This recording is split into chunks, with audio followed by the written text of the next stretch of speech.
ఓం శాంతి. ఈరోజు మురళి 22 నవంబర్ 2024. బాబా చెప్తున్నారు, మధురమైన పిల్లల్లారా, తండ్రి శ్రీమతంను అనుసరించటమే తండ్రిని గౌరవించటం. తమ ఇష్టానుసారం నడుచుకోని వారు అగౌరవపరుస్తారు. ప్రశ్న: గృహస్థ వ్యవహారంలోని వారికి బాబా ఏ పని చేయవద్దని చెప్పారు, కానీ ఆదేశంనిస్తారు. అది ఏమిటి? జవాబు: బాబా చెప్తారు, పిల్లల్లారా, మీరు భలే అందరి సంబంధంలోకి రండి. ఏ ఉద్యోగమైనా చేయండి, సంబంధ వ్యవహారంలోనికి రండి, రంగురంగుల దుస్తులను ధరించండి. ఈ విషయంలోనూ బాబా వద్దన్నారు. తండ్రి కేవలం ఆదేశిస్తున్నారు. పిల్లల్లారా, దేహ సహితంగా దేహ సంబంధాలన్నిటిపై మమత్వాన్ని తొలగించి నన్ను స్మృతి చేయండి. ఓం శాంతి. శివబాబా కూర్చుని పిల్లలకు అర్థం చేయిస్తున్నారు. అనగా తమ సమానంగా తయారు చేసే పురుషార్థంను చేయిస్తారు. నేనెలా జ్ఞానసాగరుడినో అలా పిల్లలు కూడా తయారవ్వాలి. అందరూ ఒకే విధంగా తయారవ్వరని మధురమైన పిల్లలకు తెలుసు. ప్రతి ఒక్కరూ తమ తమ పురుషార్థాన్ని చేయాలి. పాఠశాలల్లో విద్యార్థులు చాలామంది చదువుతారు, కానీ అందరూ ఒకే విధంగా గౌరవపూర్వకంగా ఉత్తీర్ణులు అవ్వరు. అయినా ఉపాధ్యాయుడు పురుషార్థం చేయిస్తాడు. పిల్లలైన మీరు కూడా పురుషార్థం చేస్తారు. మీరు ఎలా తయారవుతారని తండ్రి అడుగుతారు. మేము నరుణ్ నుండి నారాయణునిగా, నారీ నుండి లక్ష్మిగా అయ్యేందుకు వచ్చామని అందరూ చెప్తారు. ఇదేం బాగుంది, కానీ తమ నడవడికలను కూడా చూసుకోవాలి కదా. తండ్రి కూడా ఉన్నతాతి ఉన్నతమైన వారు.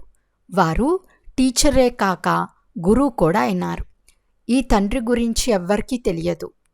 శివబాబా మన తండ్రి, టీచర్, సద్గురువు కూడా అని పిల్లలైన మీకు తెలుసు. కానీ వారెలా ఉన్నారో అలా యథార్థంగా వారిని తెలుసుకోవటం కష్టం.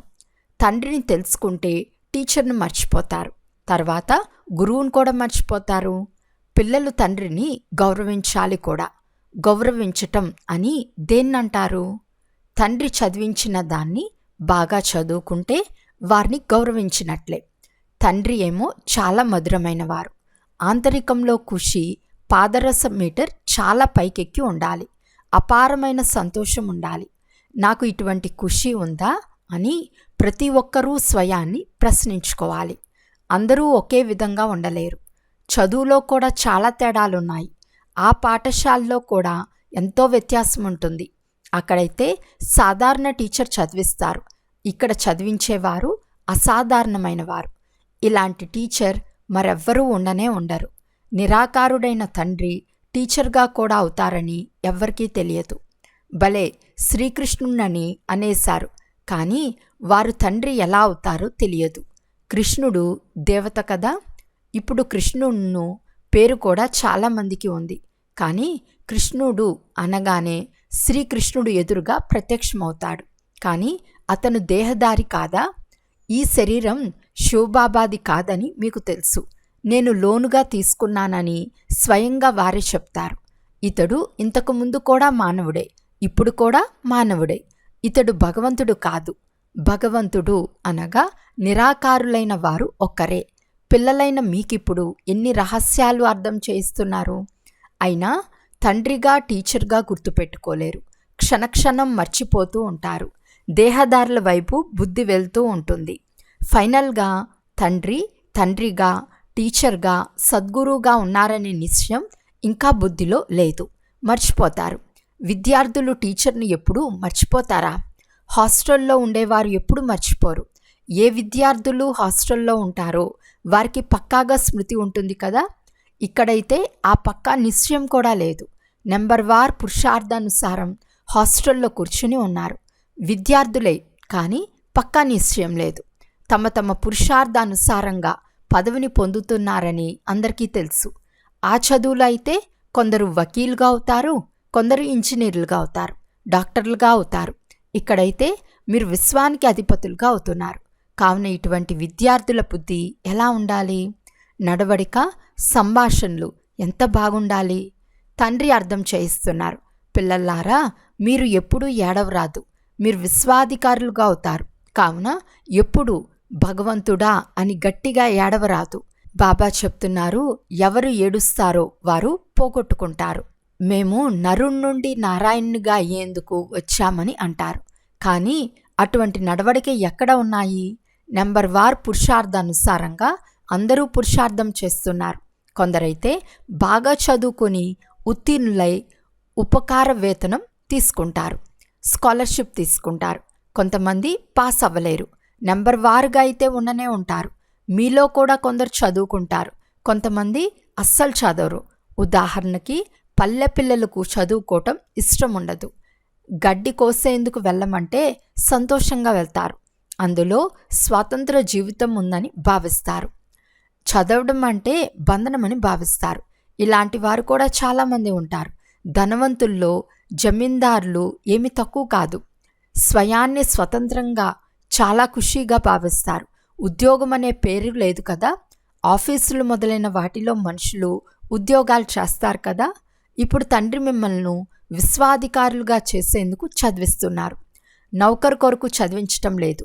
మీరు ఈ చదువు ద్వారా విశ్వాధికారులుగా అవుతారు కదా. ఇది చాలా గొప్ప శ్రేష్టమైన చదువు. మీరు విశ్వాధికారులుగా పూర్తి స్వతంత్రులుగా అవుతారు. ఇది ఎంత సహజమైన విషయం. ఒకే చదువు ద్వారా మీరు ఇంత శ్రేష్టమైన పవిత్రమైన మహారాజ్ మహారాణులుగా అవుతారు. ఏ ధర్మం వారైనా వచ్చి చదువుకోవచ్చని మీరు చెప్తారు. ఈ చదువు చాలా శ్రేష్టమైందని భావిస్తారు. విశ్వానికి అధికారులుగా అవుతారు. అటువంటి చదువును తండ్రి చదివిస్తున్నారు. మీ బుద్ధి ఇప్పుడు ఎంత విశాలమైపోయింది. హద్దు బుద్ధి నుండి బేహద్దు బుద్ధిలోకి నెంబర్ వార్ పురుషార్థానుసారం వచ్చారు. ఇతరులను కూడా విశ్వాధికారులుగా చేయాలని ఎంతో సంతోషం ఉంటుంది. వాస్తవానికి ఉద్యోగాలు అక్కడ కూడా ఉంటాయి. దాసదాసీలు, నౌకర్లు మొదలైన వారైతే కావాలి కదా. చదివిన వారి ముందు చదవని వారు బరువులు మోస్తారు. అందుకే తండ్రి చెప్తున్నారు, బాగా చదువుకుంటే మీరిలా తయారవ్వచ్చు, లక్ష్మీనారాయణులు అవుతామని కూడా చెప్తారు. కానీ చదువుకుంటే ఎలా తయారవుతారు? చదువుకోలేదంటే తర్వాత ఇంత గౌరవంతో తండ్రిని స్మృతి చేయలేరు. తండ్రి చెప్తున్నారు, మీరు ఎంతగా స్మృతి చేస్తారో అంతగా మీ కర్మలు వినాశనం అవుతాయి. పిల్లలు చెప్తారు, బాబా మీరు ఎలా నడిపిస్తే అలా నడుస్తాము. తండ్రి తన మతమును ఇతని ద్వారానే ఇస్తారు కదా, కానీ ఇతని మతమును కూడా తీసుకోరు. మళ్ళీ ఆ చెడిపోయిన మనుష్య మతానుసారంగానే నడుచుకుంటారు. శివబాబా ఈ రథం ద్వారా సలహా ఇస్తున్నారని కూడా గమనిస్తారు. అయినా తమ ఇష్టానుసారం నడుచుకుంటారు. పైసాకు పనికిరాని గవ్వలాంటి ఆ మతం అనుసారంగా నడుచుకుంటారు. రావణుని మతం అనుసారంగా నడుస్తూ నడుస్తూ ఈ సమయంలో గవ్వ సమానమైపోయారు. ఇప్పుడు రాముడైన శివబాబా మతం నిస్తున్నారు.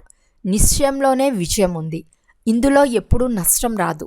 నష్టంను కూడా తండ్రి లాభంలోకి పరివర్తన చేసేస్తారు. కానీ ఇది నిశ్చయబుద్ధి ఉన్న వారికే అన్వయిస్తుంది. సంశయబుద్ధి కలవారు లోపల గుటకలు మృంగుతూ ఉంటారు.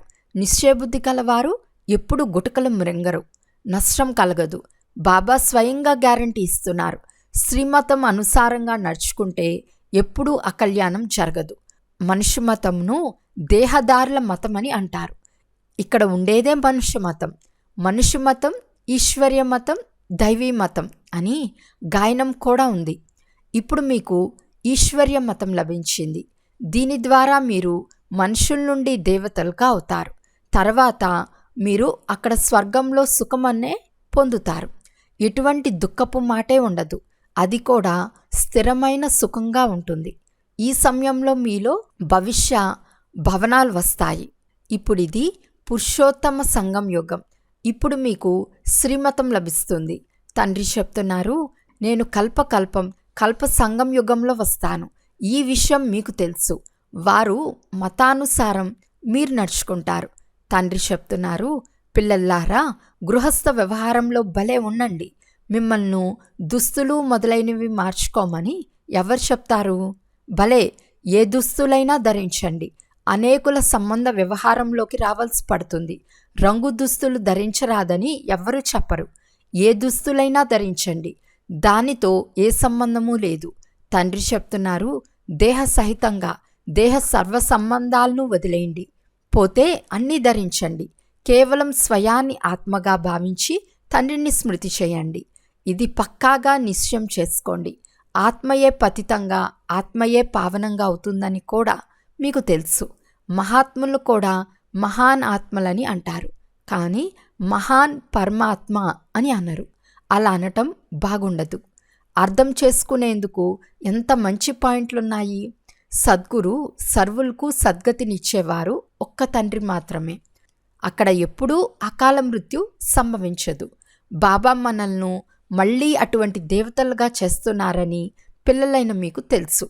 ఇంతకుముందు ఇది బుద్ధిలో ఉండేది కాదు. కల్పాయువు ఎంతో కూడా తెలిసేది కాదు. ఇప్పుడంతా గుర్తుకు వచ్చింది. ఆత్మనే పాపాత్మ లేక పుణ్యాత్మ అని కూడా అంటారని పిల్లలకు తెలుసు. పాప పరమాత్మ అని ఎప్పుడు అనరు. పరమాత్మ సర్వవ్యాపి అనటం కూడా ఎంత తెలివి తక్కువ. ఇది తండ్రే కూర్చుని అర్థం చేయిస్తున్నారు. 5000 సంవత్సరాల తర్వాత పాపాత్ములను పుణ్యాత్ములుగా చేసేందుకు తండ్రి వస్తారు. ఒక్కరినే కాదు, పిల్లలందరినీ తయారు చేస్తారు. తండ్రి చెప్తున్నారు, పిల్లలైన మిమ్మల్ని తయారు చేసేది బేహద్ తండ్రినైనా నేనే. తప్పకుండా పిల్లలకు బేహద్ సుఖంను ఇస్తాను. సత్యుగంలో ఉండేదే పవిత్ర ఆత్మలు. రావణునిపై విజయం పొందటం వల్లనే మీరు పుణ్యాత్ములుగా అవుతారు. మాయ ఎన్ని విఘ్నాలు వేస్తుందో మీరు ఫీల్ అవుతారు. ఒకేసారి ముక్కు పట్టుకుని ఊపిరి ఆడకుండా చేస్తుంది. మాయతో యుద్ధం ఎలా జరుగుతుందో మీరు అర్థం చేసుకున్నారు. వారు కౌరవుల పాండవుల యుద్ధమని సైన్యం మొదలైనవి ఏవేవో కథలను కూర్చుని తయారు చేశారు. ఈ యుద్ధం గురించి ఎవ్వరికీ తెలియదు. ఇది గుప్తమైనది. దీని గురించి మీకు మాత్రమే తెలుసు. మాయతో ఆత్మలైన మనం యుద్ధం చేస్తాం. తండ్రి చెప్తున్నారు, మీకు అన్నిటికంటే పెద్ద శత్రు కామ వికారం. యోగబలంతో మీరు దీనిపై విజయం పొందుతారు. యోగబలం యొక్క అర్థం కూడా ఎవ్వరికీ తెలియదు. సతోప్రధానంగా ఉన్నవారే తమో ప్రధానంగా అయ్యారు. తండ్రి స్వయంగా చెప్తున్నారు, అనేక జన్మల అంతిమంలో నేను ఇతనిలో ప్రవేశిస్తాను. వారే తమో ప్రధానంగా అయినారు. తతత్వం బాబా ఒక్కరి గురించే చెప్పటం లేదు, నెంబర్ వారుగా అందరికీ చెప్తారు. నెంబర్ వారుగా ఎవరెవరున్నారో మీకు ఇక్కడ తెలిసింది. పోను పోను మీకు ఇంకా చాలా తెలుస్తుంది. మాలను మీకు సాక్షాత్కారం చేయిస్తారు. స్కూల్లో బదిలీ అయినప్పుడు అంతా తెలుస్తుంది కదా, ఫలితం అంతా వెలువడుతుంది. బాబా ఒక బిడ్డను మీ పరీక్ష పేపర్లు ఎక్కడి నుండి వస్తాయి అని అడిగారు. లండన్ నుండి అని చెప్పింది. ఇప్పుడు మీ పేపర్లు ఎక్కడి నుండి వస్తాయి? పైనుండి. మీ పేపర్ పైనుండి వస్తుంది. అందరూ సాక్షాత్కారం చేసుకుంటారు. ఎంత అద్భుతమైన చదువు! ఎవరు చదివిస్తున్నారో ఎవరికీ తెలియదు. కృష్ణ భగవాను వాచ అని అనేస్తారు. చదువులో అందరూ నెంబర్ వారుగా ఉన్నారు. కావున ఖుషీ కూడా నెంబర్ వారుగా ఉంటుంది.